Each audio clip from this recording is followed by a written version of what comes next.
Austin, Hello. have you had that Sonic Smash Burger yet? Oh my gosh, I do not like smash burgers. Okay, They are I too thin. I do like Smash Burgers. I like them from Steak and Shake.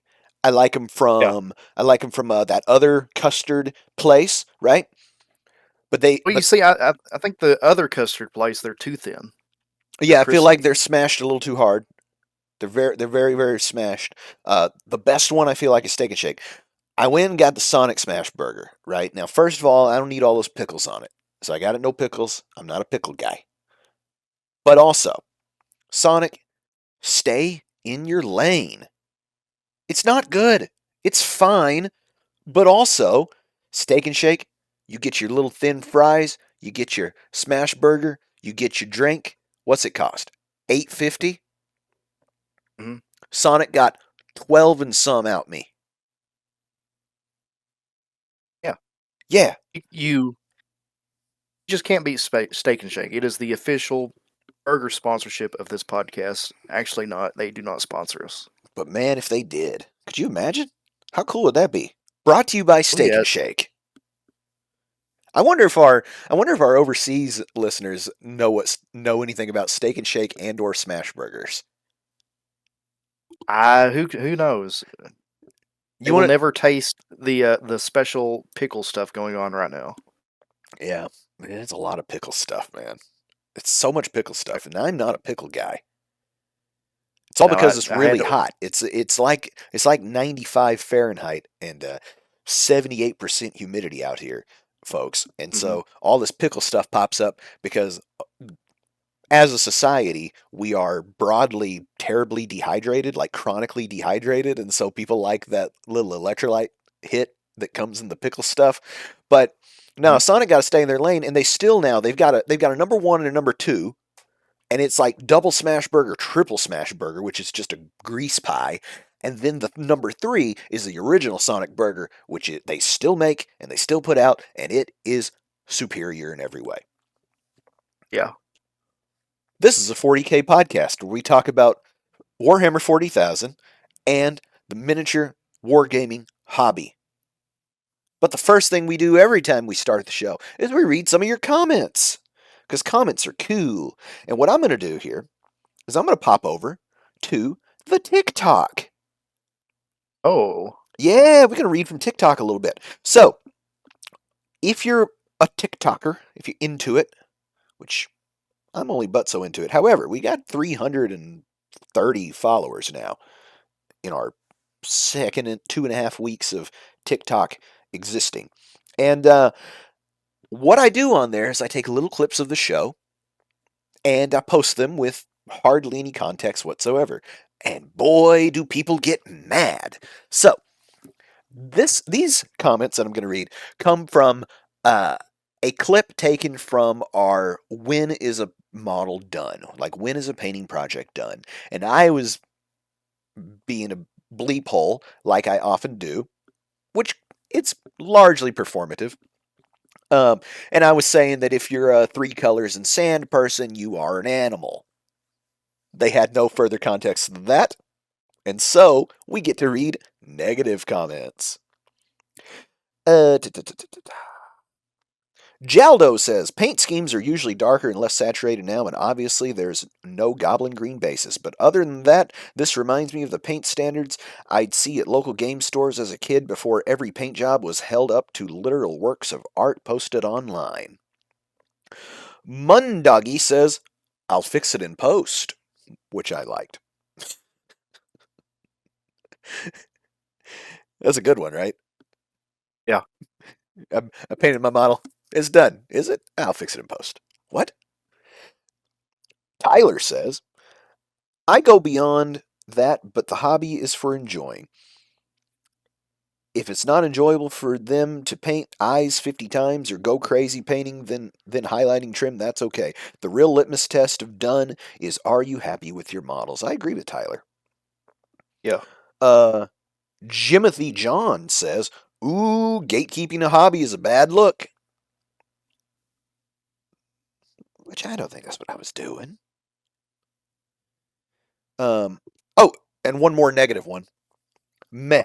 Other people's paint jobs don't don't my standards. Meh. Stop being that guy and spend 3 hours on a single line infantry with 8 colors, 4 layers, wash, NMM. F, man. I love clips taken out of context. I hardly even know what that person said. They were just they were mocking me and my Yeah, I'm being. just saying it was a whole word salad coming at me. I am It stuffed. kind of was. Over on Spotify, where you can also leave a comment and you can rate and review the podcast. Dave and Company, frequent contributor, says, I did a golden, same pod, this is a Win as a Painting Project Done. I did a Golden Demon back in 2005. It was very different then. Now you got to be a Da Vinci to enter that. Great podcast. I think painting is a huge part of the hobby, though I admit not everyone wants to be a painter. For me, it's not the greatest, but I think I can hold my own. Or I'm not the greatest, but I think I can hold my own as a parade standard painter. He puts that in quotes. As for when a model is done, also in quotes, I just try to get it up to a parade standard and up to my own satisfaction. I just don't want to spend a month doing one Space Marine. And we covered this from a lot of different directions, and that's kind of what we ended up at, like putting your personal paint standard in a place that you can accomplish. That really became the discussion about like what are we trying to do? Yeah. I want to hit on something real quick before you go to the next comment or anything. Go ahead. Uh, I do agree with him that Golden Demon is a lot different than how it used to be. Because I have looked through older Golden Demon Award winners, and in the early days, they literally just look like whoever won like first place at the local painting contest at your local store. They are not doing the absolutely insane things you're seeing nowadays. Uh, Golden Demon has just like he said, it's Da Vinci level now. You are seeing absolute artistic mastery going on nowadays. I feel like you see this in a lot of competitions. As time progresses, you get the cream of the crop that eventually starts to overtake everything in it. Oh yeah. Well, I mean, look, who said it? We're standing on the shoulders of giants, right? All human progress.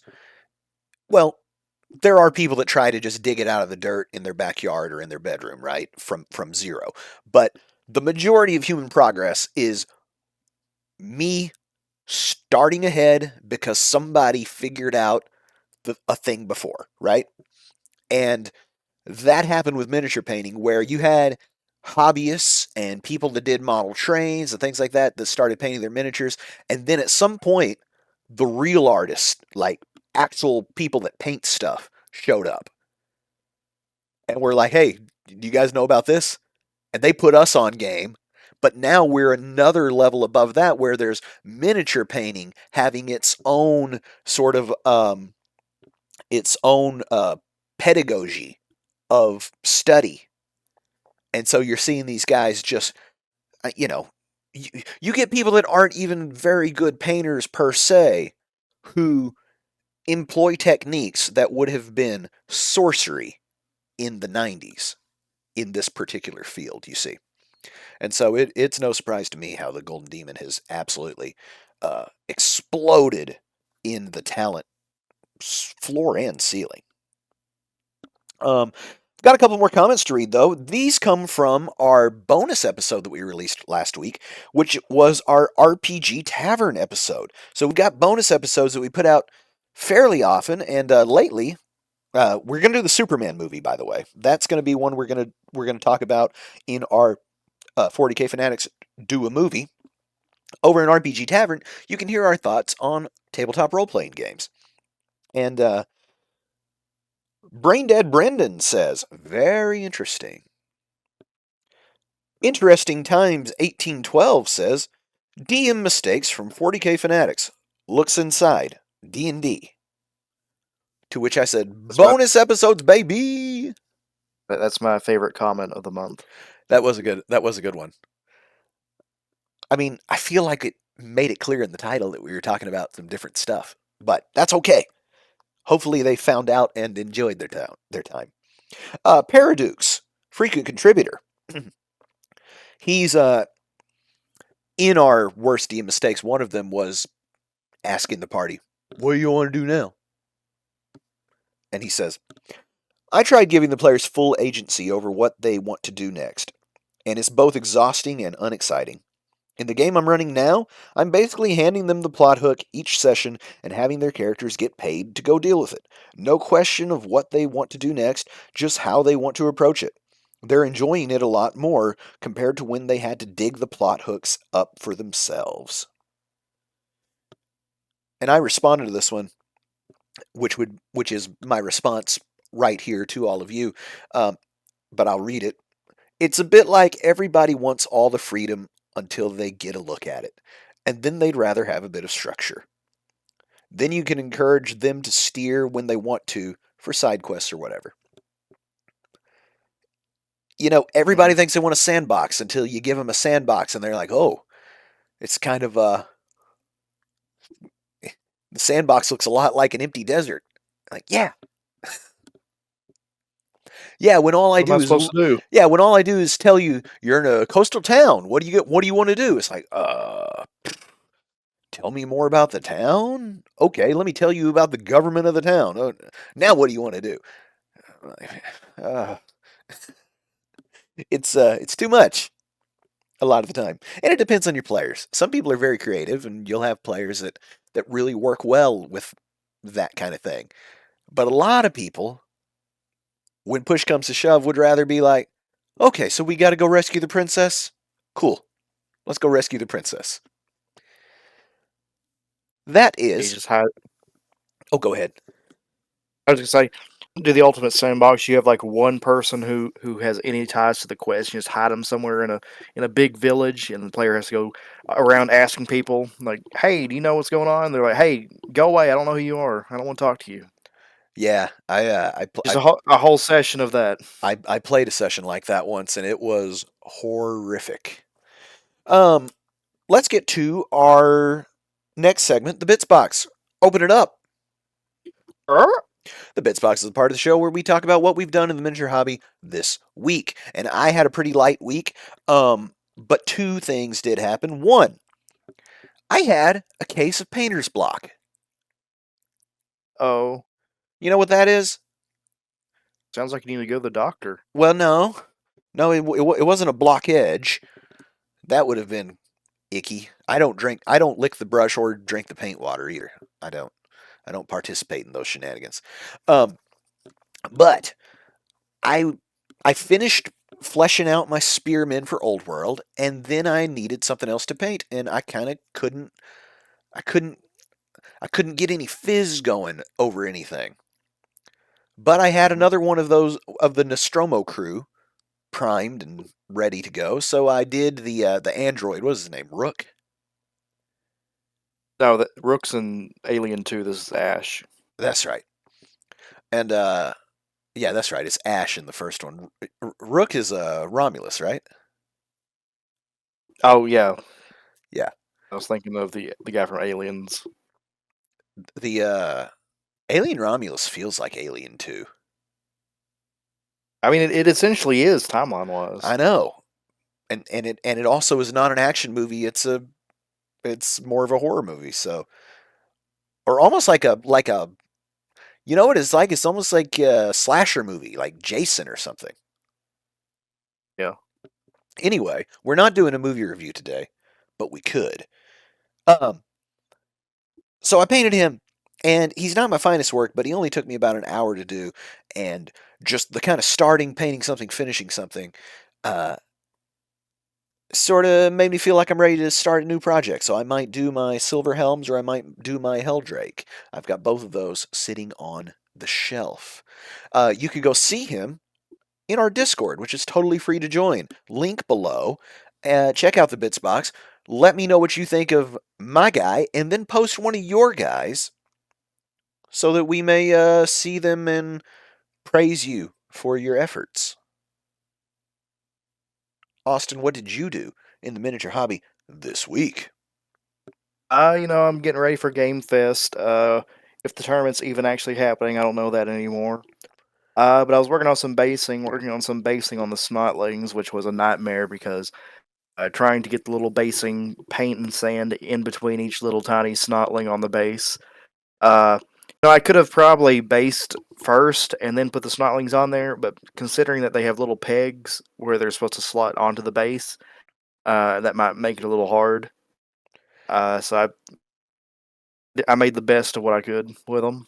Uh, gonna get those highlighted later today.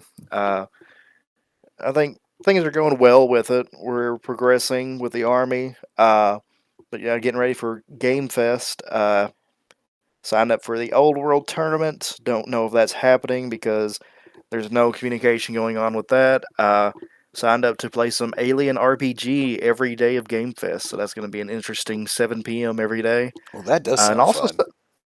yeah, and then I signed up for an AR for a RPG, or not really RPG, but tabletop game development seminar about using AI to help kind of springboard ideas and troubleshoot and streamline the process of developing a game. Yeah, I've heard of people using AI to write books and stuff, and kind of not to just write the book, but Yeah. to help brainstorm, especially in that what they call the muddy middle. So a lot of times Yeah. in game design or in any kind of big project, the start and the finish you tend to have really fleshed out of what you want it to be. And then there's the Hmm. whole middle bunch, which is Yeah. vitally important for the thing to function.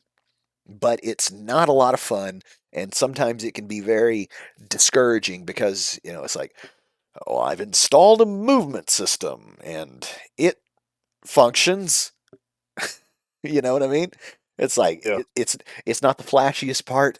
It's not super exciting. Could it be better? Maybe, but do you want to fool with it? You'd rather fool with something else. I could see how things like AI could help with that. Of just being like, Oh yeah. have you And tried out this version? yeah, and I mean the way AI is like it's not a living thing. It's just a basically a really complicated word spaghetti machine. So trying to like just input your ideas into it and seeing what out of like I guess the consensus of knowledge that it has programmed into it through whatever it's been ingesting is interesting as kind of like a I've called it before when I've used it to brainstorm ideas I've had is kind of like a when you're out at the community center and you're doing like solo racquetball at the wall. Yes, It's essentially the wall you're bouncing your ball off of. You're going, hey, what about this idea? Bach, and then it hits the wall, comes back, and it's like, okay, here's what I've kind of like gone through my algorithm with what you just told me. So here's something to spit out, and you're like, okay, that's cool. Bonk, hit it back. Just kind of keeping it going, and keep in mind that this is just a tool you're playing with. It's just like I said, it's a spaghetti word machine. You're not like talking to anything living.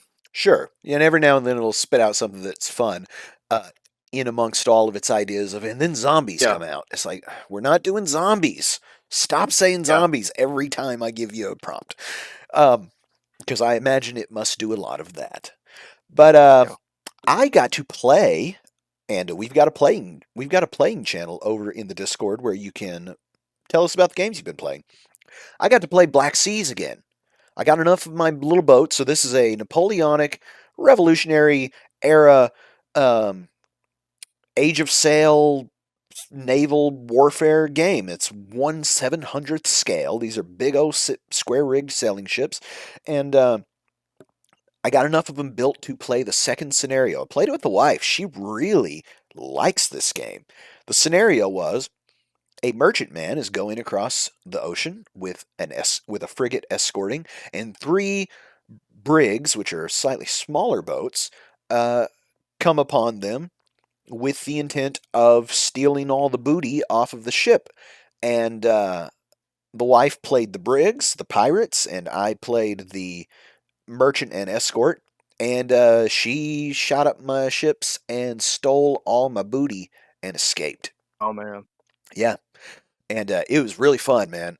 the The stroke of brilliance of this thing is the wind direction and how yeah, fast that lets your ships go, and the fact that at whatever level of sail you're at, say 1, 2, 3, basically first gear, second gear, third gear, you can think about it, you have to move your, it's on your ship card depending on what ship, you have to move that distance in inches before you can turn or everything when the ship activates. Hmm. And that makes it part Gaslands, part um, well, it's very much like Gaslands. If you've played that post-apocalyptic death race type game, it's like that, and it's very good. So we played that. She won. She got all the stuff. I sunk one of her ships though. Uh, you do double damage at point blank range, which is within 3 inches, and I set my escort kind of in between her ships and uh, and the merchant, but she went with the end around, so she sent sort of a decoy ship to basically sacrificial ship. And I blew it Yeah. out of the water, but by then it was too late. She had already boarded my merchant ship and was chopping up my dudes on deck and taking the treasure off before I could get around to relieve them. Oh man, It was very exciting. that sounds Set like it. setup was super fast. Playing it probably took an hour. It was great. You've got to come over and play it. It's absolutely Yeah, we need excellent. to do that. Like it's better than I could have ever hoped because you feel like you're the captain trying to figure this thing out.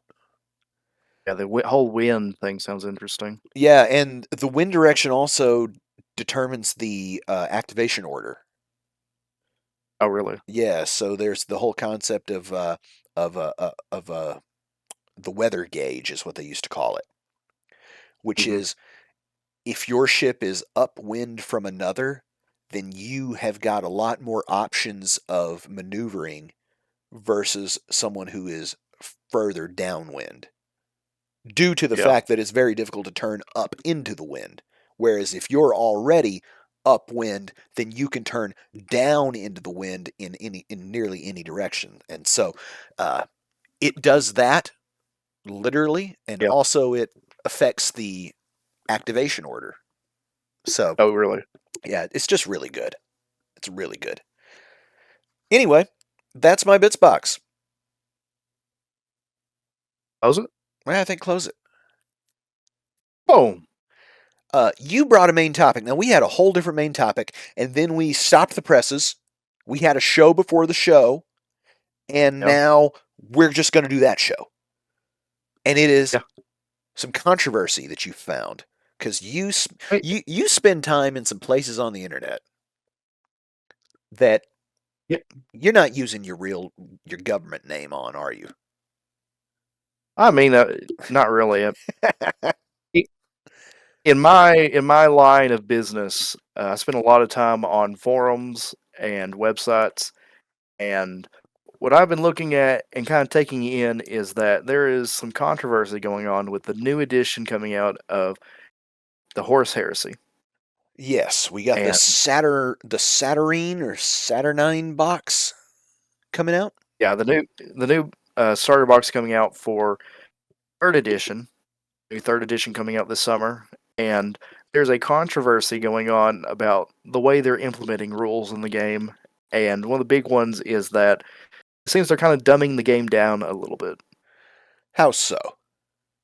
Well, they're getting rid of kind of a lot of the unit options that you could take, similar to how in 40K we've seen in 10th edition, where if it doesn't come in the box, it doesn't have it in the unit rules. And Yeah, we're kind of seeing that now happen in Horus Heresy, and people are upset about that because Horus Heresy is much more than 40K a hobbyist game. Because you are kind of playing a historical setting, so you really want to have your guys representing different historical battlefields and scenes from the novels. So not being able to customize your guys out to exactly what you want to represent has been a sticking issue recently that I've seen. And we're yeah, not Horus Heresy players or anything, so we're kind of coming at this from outsiders. So some of our stuff may be not entirely up to date on what's going on with it, but this is kind of an outsider's perspective on what's going on. yeah. Because you saw that the new army books have been leaked, and that's where this dust up has started, right? Yeah, I think it's the Liber Astartes. I know the Liber Hereticus is one I definitely know for sure of what they're called at least. But these are like your army books for playing the Heretic Marines and playing the Loyalist Marines. Uh, Kind of the different unit options and the lack thereof is causing issues for people. And I believe there's some legending going on. Different options being taken out of the game, so it's kind of invalidating armies people have already been playing for first or second edition. There's been Yeah, quite a dust up in the community. yeah, and there's a couple things going on. One, Horus Heresy appears to be sticking to the 3-year game cycle that is talked about all the time for 40K and Games Workshop games, which I'm a I'm kind of not sold that this 3-year cycle boogeyman actually exists. Because when was the last time there was a new version of Blood Bowl? Well, that's the thing. The mainline games have been the ones getting the 3-year cycle. Right. Age of Sigmar and 40K are getting the 3-year cycle. It's now the specialty games, it appears, that are getting a 3-year cycle with the new Heresy, Right, because which is now causing we got the new Lord of the Rings, yeah. but it had been out for like a decade, right? How long had Middle Earth strategy battles been going? I it, Or it was a really it, long it's hard to time. say because it's kind of been off and on for a little bit. It came out when the movies first came out in the early 2000s, 2001, That's what I thought. for first edition, and then they kind of kept coming out with new. They're not editions, but new kind of like supplements for each new movie, It was like and then get and then Necromunda. kind of, and then they kind of put it on the back burner until the Hobbit movies came out. Then they had it again for the Hobbit movies, and then once the Hobbit movies cleared out, then they kind of it kind of just like dwindled off until then they had the I guess you will call it second edition Lord of the Rings Middle Earth strategy battle games where they came out with a new game, and then that existed for I can't tell you how long, but definitely over 5 years or so. Yeah. Uh, Because Necromunda but now they have never gets built from the ground up either. It just gets added to and it's supplemental and you can sort of grab any of the you can sort of grab the core book of the moment and play it on whatever starter set they've got, or you can go grab your old book and play it. And yeah, I mean Horus Heresy, up till it appears now, has been very much that way because, correct me if I'm wrong, it's like a mix of 6th and 7th edition 40K, right? yeah, it's definitely a time capsule of the way 40K used to be played around 2012. That would have been seventh edition if I'm not mistaken. But yeah, it's kind of I was telling you about this before the podcast. It's like so there's some thunder going on. Uh, it's a time capsule of the way 40K used to be played, and when they came out, when the game came out, it was Horus Heresy and 40K were so similar, and it was just basically an additional game mode you can play. But as the years went on and 40K evolved further in its editions, it's kind of left it behind in a lot of its rules. Yeah, I mean it, and now they're expanding. One thing I like that they're doing in Horus Heresy, because you end up with so much Primarch on Primarch violence. They've added all these extra stats, which is very much a thing from the new Lord of the Rings game, the new version of it, where guys have like a cool stat and a command stat and all this stuff, and so you can they sort of feel a little more. The heroes feel a little more individual that way. Mm-hmm. So it's like they've expanded a little complexity in that way. But then when you get down to buying boxes of models and stuff, it seems they want to take it away. Now, I've got I've got an issue with this Okay. because I can't wrap my head around how it makes sense. Yeah. And we discussed this before the show, so we'll discuss it now. Uh, this idea that, like, okay, take 40K and not having costed war gear and throw that out the window for right now. Because we're Okay. talking about Horus Heresy, where the war gear is still costed. And then I would like to direct you to Old World, where everything is costed. And you've got Yeah. all kinds of crazy options. And the book encourages you to kit bash a big stupid hat onto your model if you feel like taking the big stupid wizard hat, you know? Yeah. And that is awesome. It is. Now, I'm going to talk a little bit with the idea of the costed war gear being set aside for 40k. I am going to talk in 40k speak because that is the stuff that I know better than Horus Heresy, but I believe that this logic will track. There are a whole bunch of weapons that have for a very long time been the best weapon in a given unit. And Hmm. you would have to go and buy extra boxes of that unit to get enough weapons to put them all on there. Hmm. There's no way that GW doesn't like that. Uh, So Possibly. I'm looking for an economic reason why they would want to do this, because you posed in the before the show discussion the idea that they seem to be attempting to simplify or dumb down these games, you supposed, for trying to get new players, right? Trying to attract new people. Yeah. To Trying what? to eliminate. Go ahead. I I was gonna say trying to eliminate kind of the complex, like onboard complexity as they're trying to get into the game. 'Cause if you're trying to put together like an infantry squad and you have like so many options, you can kind of get like option paralysis, trying to figure out how you're supposed to keep your guys out. Sure, I get that. Now here's my counter to that. Um, you shared in our Discord a very funny Amazon review, Yes. and tell the people about this thing because it was hilarious. So so we have a Bitsbox channel, and I posted this in the Bitsbox channel, and it is something I saw on Reddit recently, uh, and it is an Amazon review purchase for an Ahsoka Tano figure or Star Wars Legion, the new Star Nah, Wars Legion. I think that's Star Wars Shatterpoint. Okay, well I don't. I think it's Legion.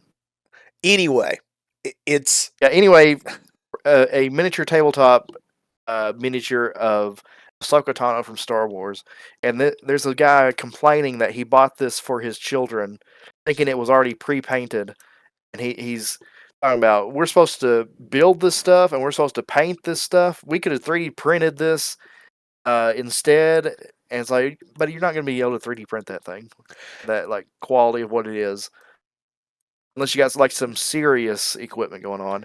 But it's just kind of we've often joked about this. Like I gotta paint this, I gotta build this, like as kind of a little straw man. But like this is an actual person encountering this situation. yeah, because you see the picture on the front of the box and it is presented as done. Now you flip it over and it Yeah, says assembly required, right? Like it doesn't even say yeah. some; it says assembly required, quite big. Which you could tell this is an Amazon review that the guy posted, so he clearly, you know, I don't know what that Amazon listing must have said. I figure it probably said assembly required somewhere. Um, but Well, I bring, he I just looked at it and bought it. yeah, yeah, because it's Star Wars and Star Wars is Star Yeah. Wars, which is fine. Now, I submit to you that though this guy is a particularly ignorant victim, I have never heard of anybody that participates, and that's an important part, actually participates in the miniature wargaming hobby who is in any way afraid of complexity, full stop. And Okay. they are so complex in the first one that you ever get to. Like let's call 40k the most. I mean, obviously one page rules exist and all that, but I would say with them being fairly model agnostic and stuff, that's even more confusing for the uninitiated.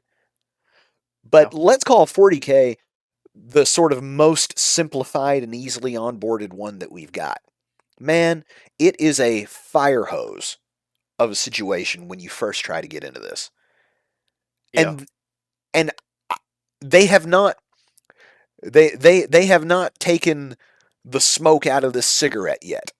With all they've done, with no cost war gear, with the thing being a little bit of a card game, with every unit just being a rote thing that it ends up being, right? It's still ridiculously complicated to even start.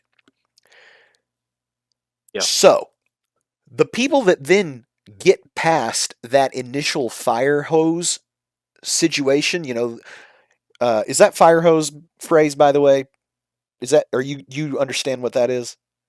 Yeah. You're just inundated with just huge amounts of information that you have to try to understand and learn. And I understand what you're talking about. Yeah, Just it's overwhelming. Yeah, Yeah. the whole phrase is trying to drink from a fire hose because it's super high pressure and the water's flying by and it's Yeah. bashing you in the face and you can hardly get any.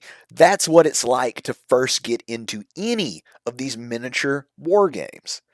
And so the people that survive that section of it, after that, they're good with complexity. The people Yeah. who buy this thing and build half of it and paint a third of that of a unit or three or maybe a starter box of some sort and who never actually play a game, the fact that you're taking out some amount of kit bashing or weapon customization or list building um, depth makes no difference to them because they never Mhm. got past the okay, I got to build the guys, and that makes a list. But then every guy has a rule, and then there's special rules, and I have an army rule that applies to everybody with my name on them. You see what I'm saying?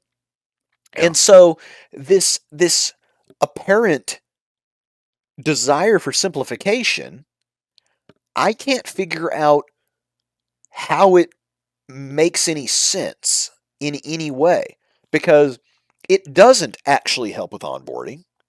It doesn't help with people who are onboarded. The only thing it appears to do is sell less boxes of stuff for the people that want to be on the bleeding edge of competitiveness, or take away from the people that really enjoy that even further echelon of the hobby of the building of the kit bashing. And then Yeah. I go ahead. You're kind of right in that it kind of doesn't help anyone. Yeah, it's just it's if it's an idea to make the games more accessible to the broader market. One, I think that's a fool's errand, but I understand that, company got a company.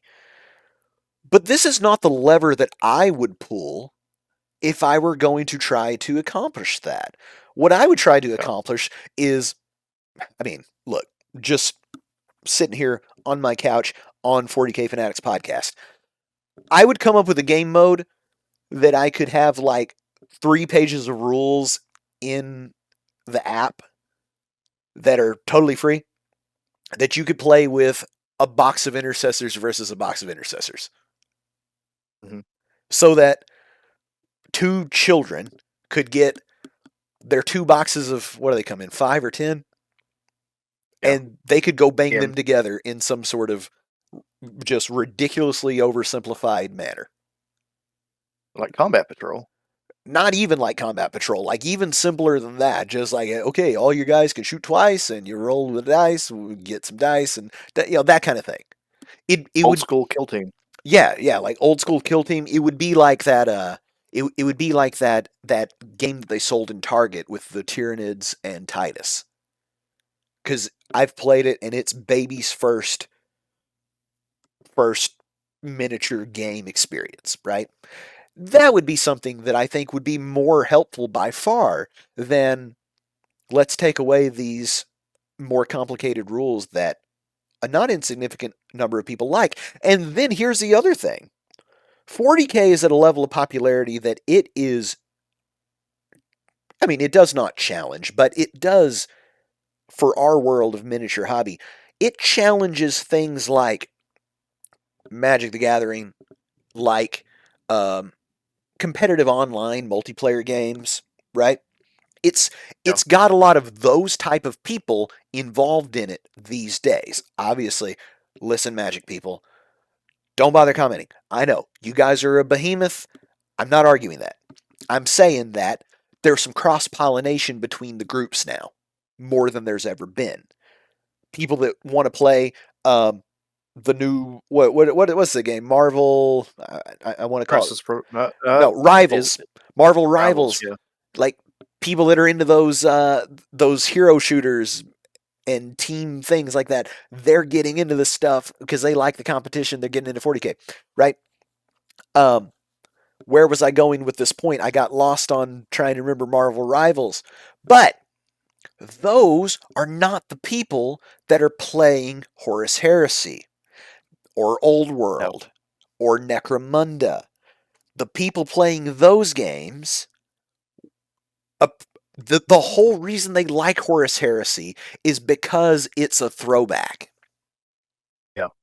The whole reason people like Necromunda is because it plays like an old skirmish game that is more of an RPG than an actual competitive experience, Hmm. which is an antiquated idea, but it is not without its people, its audience, its fans. So the idea that they would take some of this away is silly to me because I'm like, for who? For what? Are they taking this stuff out just because what, to save pages in the rulebook? That's ridiculous. It can't be that.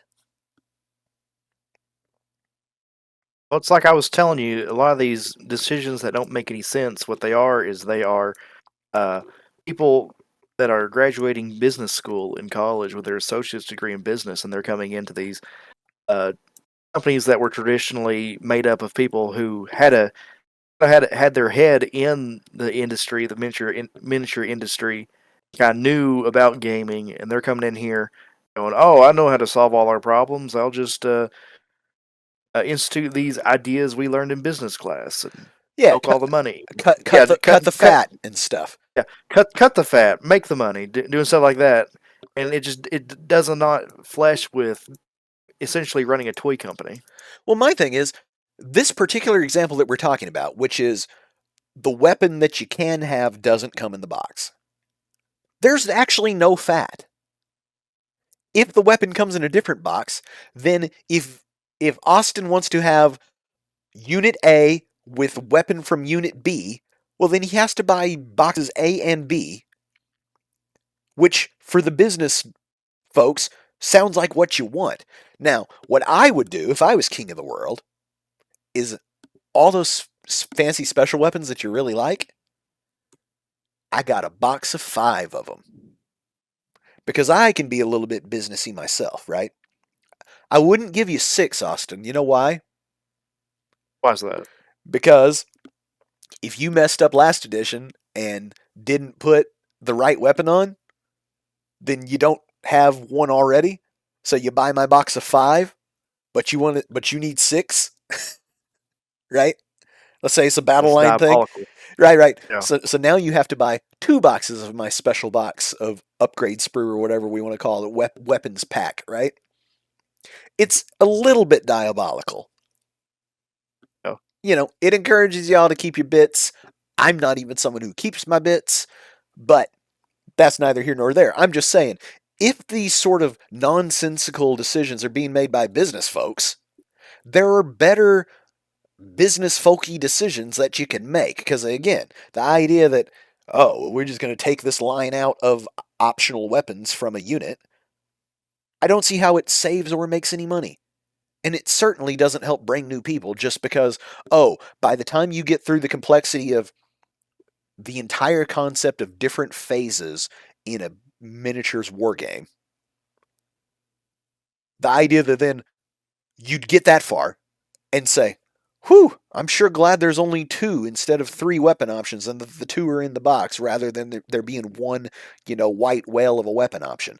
No, there's nobody doing that. Anyway, did we Yeah. cover it? Well, I was gonna, I guess, put a last point and say that it's possible that this what they're doing here is related to kind of the putting every product that they sell in its own little category that it belongs into. Similar to how you see the Sigmar and Old World divorce, in that they're kind of they want to make sure every product that's being sold is sold for what it's being sold for. That way they can track where sales are going.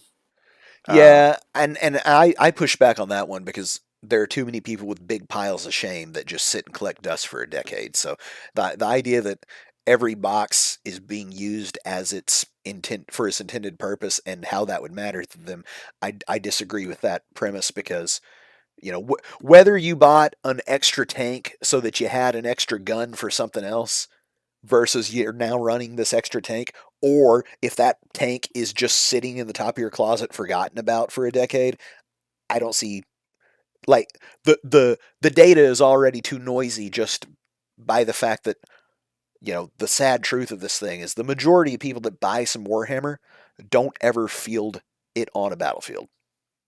yeah. um, get in the comments and let us know what you think about this stuff. What do you think about the removal of complexity in these games that we play because they're complex?